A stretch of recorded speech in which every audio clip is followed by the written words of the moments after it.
Mélodie, moi, je suis vraiment contente. Merci d'être ici. Tu es de Toulouse. Eh oui, mais merci de m'avoir arrivée invitée. hier. Je suis arrivée hier. Toi, tu fais des soins en énergie. Ouais. Ah, justement, j'en ai besoin. Je suis comme... ah. Donc en 5 minutes, en 5 secondes, Vas-y donc. pouf, terminé. Hey, ça marche, ton Ah, mais oui, affaire? c'est Non, mais ça. je capote.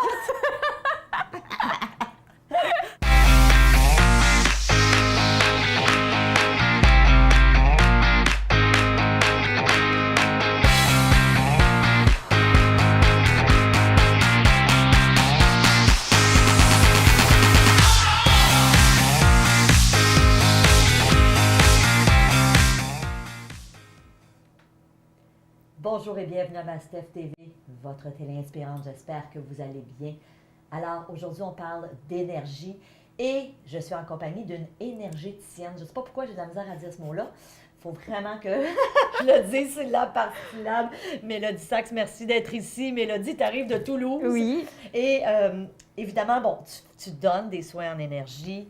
Tu nous as expliqué un petit peu ce que c'est tout à l'heure. Et là, j'aimerais que, parce que moi, ça m'intéresse, ça. Tu sais, tu me disais quand tu m'as rencontré, tu as une belle énergie, tu vibres, tu as un taux vibratoire élevé. Comment est-ce qu'on fait justement pour augmenter notre taux vibratoire? Alors, c'est des petites choses au quotidien déjà auxquelles il faut faire attention. C'est une espèce d'hygiène énergétique. OK, au même titre qu'on se lave? Exactement. OK. Et puis faire attention à tout ce qu'on fait au quotidien. Donc, arrêtez de regarder des films déprimants, arrêtez d'écouter des musiques déprimantes, et écouter des choses qui vont nous donner de la joie, qui vont nous mettre du peps.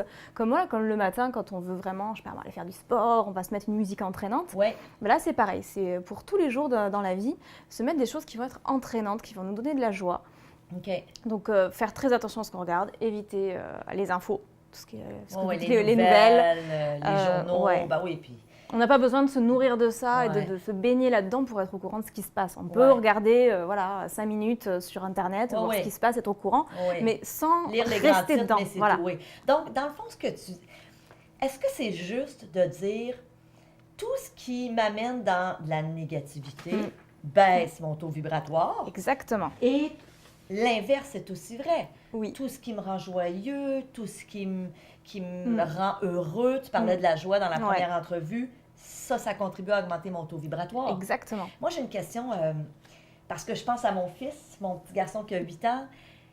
C'est ce que je disais à ma mère encore cette semaine. Je dis, cet enfant-là est heureux. Il fait ses devoirs le matin, il chante. Il est dans la douche, il chante. Génial. Je l'entends, il joue. Il est toujours en train de fredonner. Et je me dis, wow! Ceci dit, est-ce qu'on peut dire que les enfants, naturellement, sont plus prédisposés à avoir un taux vibratoire élevé ou c'est plus une question de personnalité? En fait, ils sont plus connectés. OK. Ils sont beaucoup plus dans l'état naturel des choses. Ils n'ont pas encore été pollués comme nous et plus ça avance, plus on va dans des générations plus jeunes, les parents sont plus au courant, donc ils font attention. Ouais. Donc les enfants sont de plus en plus connectés et le reste. Wow. Et toi, comme tu fais aussi attention à plein de choses, automatiquement, ton petit garçon, il grandit dans des énergies hautes et il est pas, son énergie n'est pas, on va dire, cassée. Toute son évolution n'est pas cassée par rapport à certaines de nos parents, grands-parents qui ont vécu des choses très très dures dès tout petit et du coup qui ont perdu cette joie-là. Est-ce que le fait, parce que tu sais, un enfant, ça vit vraiment dans le présent. C'est ça. Puis nous, souvent, ce qu'on perd à l'âge adulte, c'est que là, on est en train de planifier qu'est-ce qu'on va faire demain. Il y en a qui ressassent le passé, tu sais, il y a toutes sortes de faces. Est-ce que le fait d'être dans le moment présent, ce que sont les enfants, ils vivent vraiment, tu sais, c'est là.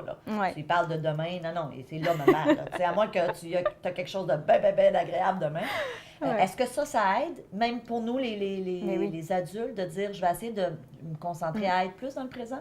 C'est énorme. Okay. C'est parce qu'à partir du moment où on est dans le passé ou dans le futur, on n'est plus aligné.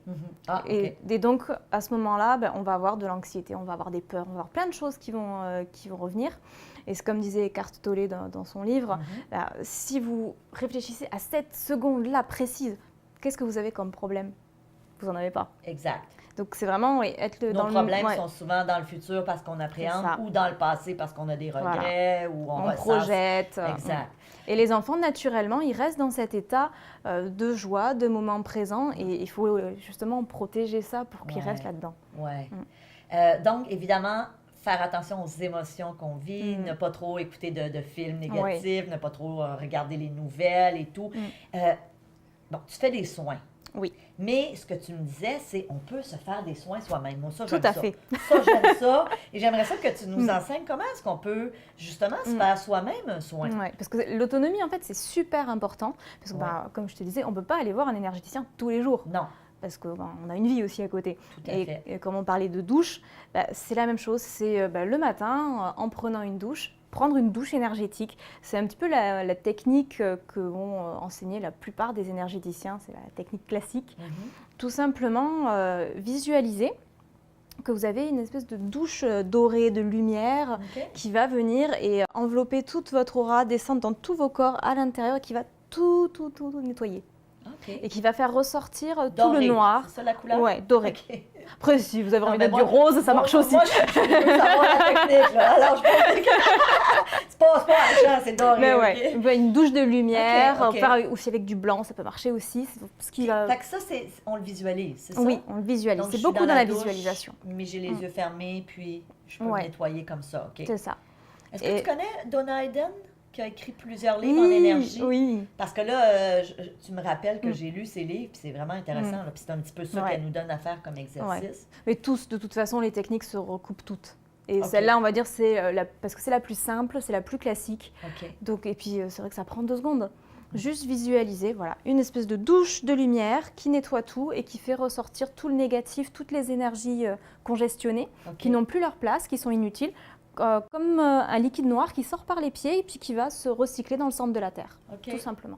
Et ça, tu nous suggères de le faire une fois par jour? Au moins une fois par jour, ouais. Au moins? Si c'est l'idéal, moi je pense, c'est le matin et le soir. Parce que le matin, ça permet de commencer sa journée déjà en étant propre, comme on fait en passant la salle de bain. Et ensuite, toute la journée, on rencontre des gens, on fait des choses. Et le soir, c'est bien de justement nettoyer tout ça pour être prêt pour aller se coucher en étant aussi plus au calme, mieux dans son corps, mieux dans ses énergies. Puis là, j'ai une autre question. Dans le fond, ce que je réalise, c'est que des fois, on rencontre des gens qui ont une basse énergie, sont dans des basses vibrations. Est-ce qu'on peut faire quelque chose? Parce que oui, on peut décider de ne plus les voir, mais parfois, c'est un client, c'est un collègue de travail, parfois, c'est un membre de la famille. On n'a pas toujours le choix de ne pas voir la personne. Est-ce qu'il y a un truc qu'on peut utiliser pour se protéger de ces... Tout à fait. Ah oui? Alors, moi, c'est quelque chose aussi qu'on retrouve chez beaucoup de personnes. Moi, je l'ai surtout appris avec Serge Boutboul, qui est quelqu'un qui est très doué dans tout ça en France. Et en fait, on peut créer une coque, ce qu'on appelle une coque astrale, donc en visualisant qu'on a une coque qui se referme tout autour de notre aura et qui nous protège et qui a un petit trou qui reste au niveau du 3e œil pour ne pas bloquer l'intuition. Voilà, c'est important aussi, l'intuition, on en parlera peut-être plus tout à l'heure. Mais du coup, c'est cette coque, visualiser qu'on la ferme et qu'elle nous protège en fait de toutes les énergies négatives extérieures. À l'intérieur, on n'a que nos belles énergies à nous. Et donc, on se sent vraiment bien protégé. Et à quelle couleur cette coque-là? Faut que je visualise. Transparente. Il faut visualiser. Elle est transparente. C'est mon côté analytique. Transparente et visualiser. Enfin, s'imaginer qu'elle n'a pas de poids. Voilà. Fait que c'est super léger. C'est super léger. C'est transparent, donc je peux voir à travers. Mais c'est très épais. C'est très épais, ça protège bien. Il y a un trou là. Voilà. Puis après, parce qu'il faut savoir qu'elle va s'ouvrir automatiquement. Donc, il faut penser à la refermer toutes les 3 heures. Voilà. Et puis après, toujours... Mais j'ai pas envie de rester 3 heures avec une personne négative. Voilà. Parce qu'après, il ne faut pas non plus se mettre tout le temps en mode protection parce que c'est comme si on prend trop d'antibiotiques, ça diminue le système immunitaire. Donc là, c'est pareil. Il faut quand même aussi qu'on ait une espèce de force en nous qui permet que on a déjà une immunité. Donc la coque, c'est en plus pour vraiment se protéger quand on a besoin, mais il ne faut pas que ce soit automatique. Wow, c'est intéressant. Et est-ce que si je suis en présence de quelqu'un qui est dans justement des basses énergies ou des basses vibrations, est-ce que je peux aider cette personne-là à élever son taux vibratoire ou j'ai pas de pouvoir là-dessus? On peut toujours faire certaines choses, mais ce n'est pas forcément recommandé parce qu'on n'a pas le droit de s'ingérer dans la vie des gens. Mais si moi, je vibre positivement, est-ce que ça ne peut pas contaminer un peu les autres? Voilà. C'est dans l'exemple, dans ce que tu vas dégager comme belles énergies, elle va possiblement se mettre en résonance avec ça. Et du coup, augmenter les siennes. Mais c'est vraiment le pouvoir de l'exemple plutôt que de faire quelque chose activement. C'est plus, si tu veux quelque chose pour quelqu'un, incarne ça toi et montre-lui l'exemple. Parlons parce qu'on parlait d'intuition. Puis moi, je me rends compte que depuis peu, souvent, je vais dire, hey, je le savais. Ouais. T'sais, encore hier, c'est arrivé, on était en tournage, puis là, il y a eu quelque chose, je disais à Julie, je savais que ça allait arriver. Puis c'est sûr que je le dis après, quand ce que je pensais arrive, mais ça m'arrive de plus en plus. Est-ce que, ça se développe de l'intuition? Oui. C'est pour les gens qui nous écoutent. Est-ce que c'est important d'écouter nos intuitions? C'est très important parce que justement, c'est un guide et c'est ça qui va nous montrer, là, il y a une situation, c'est OK. Il y a une autre situation, si tu y vas, ça va être moins sympa. L'intuition, on peut dire que c'est la petite voix intérieure. Oui, c'est le ressenti, feeling, c'est ce qu'on va avoir. Justement, notre cœur va nous dire à un moment, là oui, c'est OK, vas-y. C'est l'autoroute devant, c'est génial, c'est vraiment fluide. Et puis en plus, ça amène de la joie et on se sent bien. Donc là, on sait que c'est bon, le GPS dit OK, vas-y. Et par contre, il y a des autres moments où on va sentir un truc qui coince, on ne sait pas pourquoi, mais il y a quelque chose qui ne va pas. Et là, il faut toujours écouter. Il ne faut jamais vérifier. Il faut vraiment écouter. C'est qu'effectivement, il y a quelque chose qui ne va pas. C'est pas pour nous. C'est pas forcément négatif, mais que c'est pas pour nous. Comment on développe son intuition? Parce que, évidemment, pour toi, ça coule de sens. Même moi, je dis que j'ai des intuitions, mais je pense que je pourrais encore développer mon intuition encore plus. Est-ce qu'il y a des trucs, des stratégies que tu peux nous... Déjà, faire attention, tout simplement, à toutes ces petites choses qu'on se dit. Tiens, qu'est-ce que je sens? Pourquoi je le sens? Pourquoi je le sens pas? Donc, vraiment porter attention à ça. Parce qu'à ce moment-là, on va voir des choses qu'on ne voyait pas. Et ensuite, tout simplement, se demander si le téléphone sonne, se dire, tiens, qui ça peut être? Et puis voir qu'est-ce qui vient. Et puis tester au début, une fois sur deux, ce sera faux. Mais petit à petit, même dans le métro, tiens, cette personne, à quel arrêt elle va descendre? Oh, c'est le fun. Mais oui, c'est super marrant. Mais c'est ça, c'est vraiment un jeu. Arrête. Et est-ce que... bon, évidemment, on parle de développer notre intuition. À un moment donné, j'imagine que là, ça devient très clair. On sait toujours, c'est quoi la meilleure décision que je vais apprendre pour moi. On apprend à s'écouter, en fait. Vraiment. On apprend à sentir, est-ce que là, j'ai vraiment envie d'y aller? Pourquoi j'ai envie d'y aller? Est-ce que c'est mon ego qui me dit, oui, ça va être bling bling, super, j'ai envie d'y aller? Ou est-ce que c'est non, vraiment un appel du cœur qui me dit, mais ta place est là. Et petit à petit, ça se développe. Wow. Wow. Fait que toi, tu as travaillé, tu me disais que même quand tu étais jeune, tu étais très intuitive. Tu me disais, je savais quand j'allais me faire interroger, ou genre par tes parents, là, tu t'avais fait quelque chose... Non, je m'en suis rendu compte toute seule à l'école. Tout d'un coup, je me suis dit, oh non, là, ça va tomber sur moi. Et puis au début, je me suis dit, mais c'est parce que je me dis ça. Et en fait, non. Et à chaque fois, clairement, ça tombait sur moi. Et puis il y avait d'autres fois, je me disais, non, là, je suis tranquille, en fait, ça va aller. Et puis, oui. Comme de fait, ça allait. Et puis je savais même, on va avoir une interro surprise. Ah oui? Ça loupait pas. Voyons donc. Mais ça aide, parce que du coup, tu sais si tu dois bien travailler la veille. Oui, tout à fait. Donc, évidemment, on a avantage à développer ça. Oui. Je peux t'amener sur un autre sujet parce qu'on a eu une discussion intéressante en dehors des caméras. Et dans tes questions qu'on a préparées, tu me parlais de guides et d'anges gardiens. Puis, moi, j'ai commencé à lire un petit peu là-dessus, mais je t'avoue que je ne sais pas si ça existe vraiment. J'aimerais ça y croire.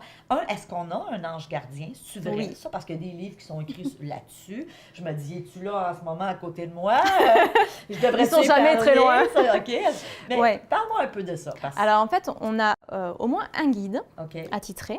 Ce qu'il faut savoir, c'est que les guides, en général, c'est des personnes qui ont été incarnées et qui sont décédés. Alors souvent, ça peut être des membres de la famille, des gens qui ont choisi de nous guider, de nous épauler, d'être là pour nous, dans notre vie, pour nous aider. Et après, on va avoir un ange gardien qui, lui, son rôle, c'est vraiment la protection. C'est faire attention qu'il nous arrive rien de grave, ou que ce qui nous arrive, ça nous aide à avancer, à évoluer. Il a vraiment un rôle de protecteur.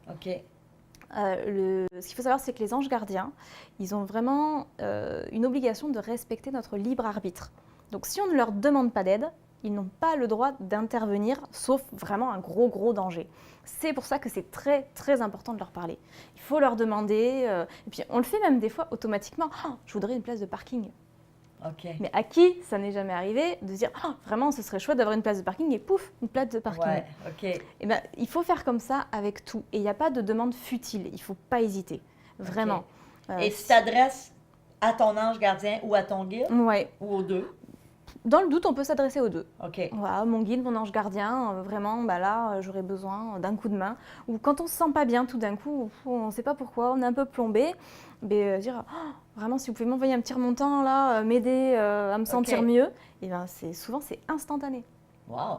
Donc, il ne faut pas se priver, en fait, de cette aide-là, parce qu'ils sont là pour ça. Et si jamais on ne le fait pas, eux, ils ont les mains liées et ils sont frustrés en plus. Donc, mais là, moi, ma question, c'est parce que tu dis, bon, l'ange gardien a la mission de nous protéger. Mais là, à ce moment-là, qu'est-ce qui arrive avec des gens qui sont victimes de graves accidents puis qui décèdent, ou c'est avec tout ce qui se passe en ce moment dans le monde, les attentats et tout? Je me dis, il y a des anges gardiens qui n'ont pas fait leur job? Ou, non, mais ça peut arriver déjà que justement, on ne leur ait pas demandé. On leur ait pas demandé d'aide. Ou ça peut arriver aussi que la personne, ça fait tellement longtemps qu'elle n'écoute pas, qu'elle a pris un autre chemin, un chemin qui n'est pas du tout celui où elle devrait être, et qui fait qu'ils sont très limités dans les actions qu'ils peuvent faire. Et ensuite, Et aussi, je pense qu'on a quelque chose à vivre. Tout à fait. Comme... On a des leçons à apprendre, on a des choses à travailler. Et par moment, si on n'écoute pas d'une certaine façon, on écoutera d'une autre et ils n'ont pas le choix. Ils sont obligés de nous laisser vivre certaines choses pour nous amener à autre chose. C'est pour ça qu'on dit toujours un mal pour un bien. Et même si c'est vrai que ça peut être très très dur sur le moment, c'est toujours pour emmener à quelque chose de beaucoup plus lumineux sur le final. Alors des fois, ça peut prendre longtemps, ça peut être on peut se sentir découragé, mais il faut savoir que il y a beaucoup d'amour de là-haut et c'est toujours pour notre bien. Moi, je trouve ça réconfortant. Ah oui. Je trouve ça réconfortant. Et puis, on se sent plus jamais seul. Non, c'est ça, exactement. Écoute, Mélodie, on pourrait parler toute la journée. Évidemment, j'ai envie d'envoyer les gens sur ton site, melodiesax.com. On peut te joindre. Nous, on s'est connus, ça fait 2 ans. Et je suis vraiment, littéralement, tombée sous le charme. À chaque fois qu'on s'écrivait, puis c'est la première fois qu'on se rencontre en personne, mais à chaque fois qu'on s'écrivait, je pouvais sentir à travers nos courriels puis nos échanges après sur Skype ton énergie. Merci beaucoup d'être venu nous voir, d'être ici au Québec. Et évidemment, pour les membres de Mastef, je vous invite à aller visiter le site de Mélodie. Je vous dis merci d'être là, merci de votre confiance. N'oubliez pas votre douche, là, dorée, hein? Dorée. Oh, gars, je me sens bien, là. Merci, ma belle Mélodie. Merci à toi. Et pour les gens de Mastef, on se voit dans une prochaine chronique. Salut! Au revoir.